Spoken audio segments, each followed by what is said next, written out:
trying to work on that precision and the sweet spot. You're trying to find that sweet spot in the center of your racket. You can try and twist it around. As you're doing this, also practice having a locked wrist with the racket. Okay, once you like kind of get to where like consistently just like spin your racket, you know, kind of just get that. Try and keep it really low. You're about a foot off the racket. We're just working on control. We're just working on control here. You don't want the ball going everywhere. You don't try not to be walking around too much. Alright. Let's try to get in the shape, Blake. What's up? Let's try to get in the shape.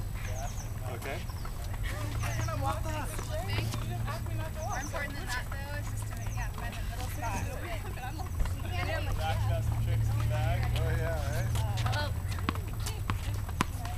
Control of it, and I'll keep the ball only a foot off the racket. It's a really low bounce right off the center of the racket. Our ideal contact is Try and spin your racket over so you can just get like the feel for the. Getting on both sides of your racket.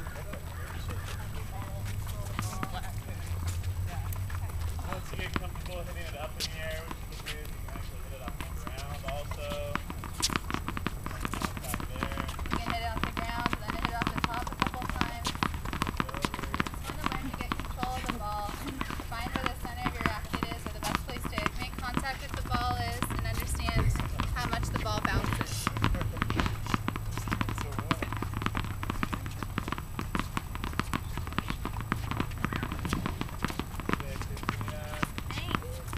You guys can come out in the court if you need a little bit more space.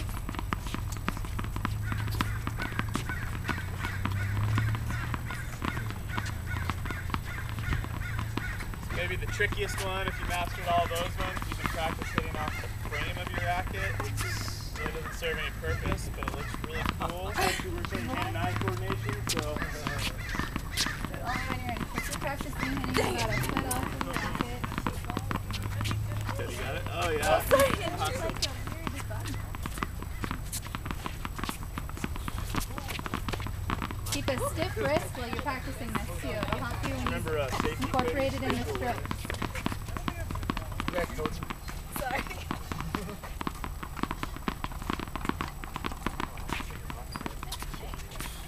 Alright, so as I come around, go ahead and drop your ball off in the hopper. You guys over here didn't hear from me. Comes around, just drop the ball in the hopper. And go ahead and form up in a little group facing me and shade. Put your ball in the hopper.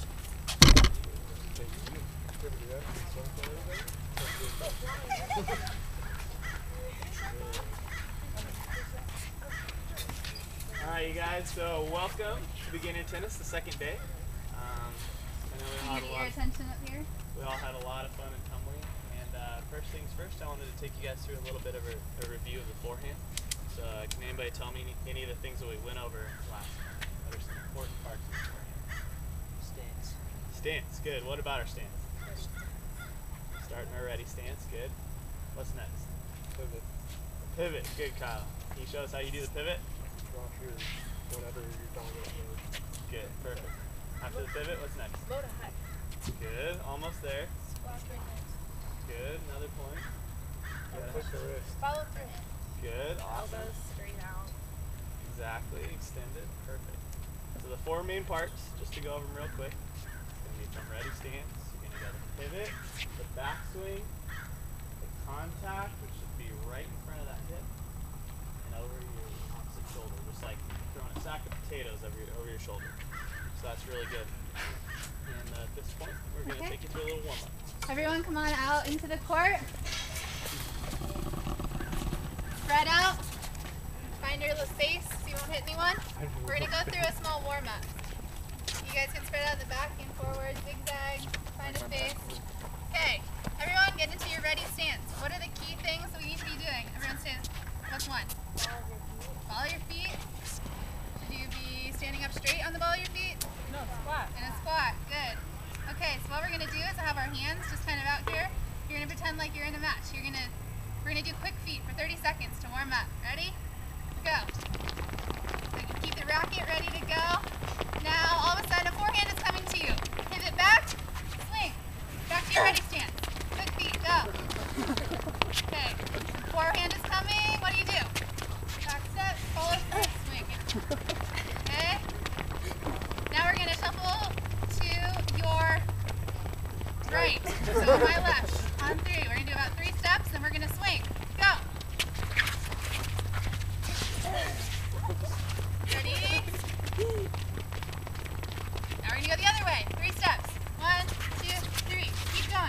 Switching it up. Good.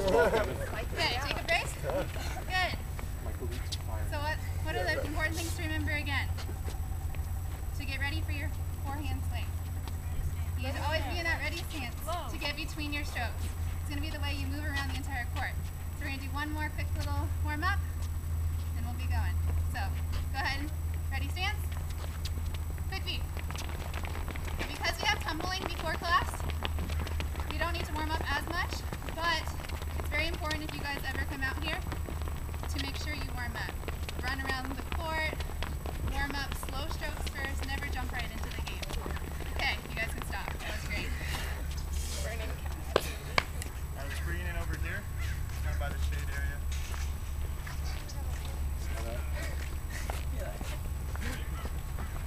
Alright, so we went over the forehand, and pretty basic, but what happens if the ball gets hit to your opposite side? You're not gonna run behind the ball. That's not efficient.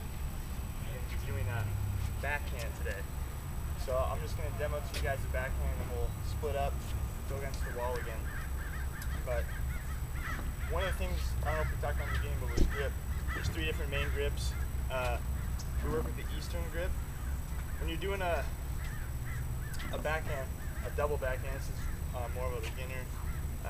Scott will get to a more advanced backhand later. But so we talked about the Eastern grip where it's straight on, you know, you're forming that V coming right up to your shoulder. With the backhand, you know, you'll be at your opposite side. You want to tilt it to the continental grip, which is more of a kind of opening the face up, which will allow for your ball, you won't be hitting it up in the air. You know, you'll have a better, more solid contact coming through on it. So you're going to try and shift it to the 11 o'clock position. So if you can see on my racket, I kind of tilt it, to the 1 o'clock position. You want to tilt it so your racket face will be more open when you come to the swing. So as the ball is coming to you, you're going to pivot on your opposite foot now. You're going to drop back. Both your hands are still on the racket at this point. You're going to put the racket almost like a sword into a sheath. So you're coming into the pivot to backswing, so your sword in sheath.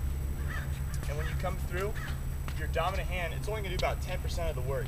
Your non-dominant hand is doing 90% of the work. So you can almost think this is a guide hand coming through on it. So your sword is in the sheath, you've pivoted back, and as you're coming through, we get a lot of our power. You're not just going to be swinging through. A lot of your power generates from the floor up, so a lot of it's through the hips and the legs. So as you come through, you want to lead with this front hip, and you're almost pulling your body and torquing through. So your sword sheath, you know, we're in that ready stance already. Spread out if you're going to hit your neighbor for this. You're pulling your hip through. So as you pull your hip through, your non-dominant hand is doing 90% of the work. So your sword and sheath, you're pulling through and you're throwing that sack of potatoes over your opposite shoulder. So just a quick review. We're in the stance, we pivot back, sword and sheath. We throw our right hip, we're throwing it forward, coming through that contact, we're hitting it right above our hip, we're coming through, and we're throwing the sack of potatoes over our shoulder. The backhand needs to you need to have a stiff wrist for the backhand as well as the forehand. It's kind of like just a backwards forehand with an extra. So what Blake just went over is a two-handed backhand. It's more of a beginner stroke, and it's used a lot more to create more power. The other backhand is a one-handed backhand. It's a lot more difficult. It's used for more spin, and it has a greater reach actually. I mean, if you're just looking simply, if you're right here, you don't have that far of a reach, but if you go one-handed, you can reach a little further. So it's very similar in a lot of ways. You're going to start out in that ready position. You want to take your racket and you want to turn it to the 1 o'clock position, just like we did with Blake's two-handed backhand. So from there, we're going to rotate. Your non-dominant hand is still going to be on the racket at this point, but you're not going to do any of the work with it. So you're going to put that sword into the sheath, and now from here you're going to take your dominant hand and you want to use just the dominant hand. Notice how my arm is completely locked out, my wrist and my elbow. All the power still comes from the hips, and I want to contact the ball right in front of that lead hip, okay? So if we run through it one more time, we're going to start from a ready position. You rotate back, the sword goes into the sheath, you still have your non-dominant hand touching that racket, and then from there you take your dominant hand from low to high, you're contact point right in front of that front hip and back up over your shoulder. And you can bend your elbow as you start to get past 90 degrees. It's right about there. And so if one more thing that you can notice with the feet is after you finish your swing, your back foot actually is turned and is pointing to where you want the ball to go. And your head should be facing right where you want the ball to go as well, just like the forehand. So there's a lot of similarities. Whichever backhand feels more comfortable to you is fine. I find it personally the two-hand is easier just because you get more power and actually more control. More control and stability. Right, and the one-handed, it's tougher to lock out your wrist and it's tougher to have control, I think. So, at this point, we're going to let you guys hit a couple balls. Jackie's going to take you guys over, grab a ball, find your spot on the fence, and you are welcome to practice both the backhand and the forehand. And you Make can sure do you either guys give backhand. yourselves lots of space between. We know it gets a little bit crazy, but it's the best way to practice the swing before we go into full speed. Guys, let's really work on today. I saw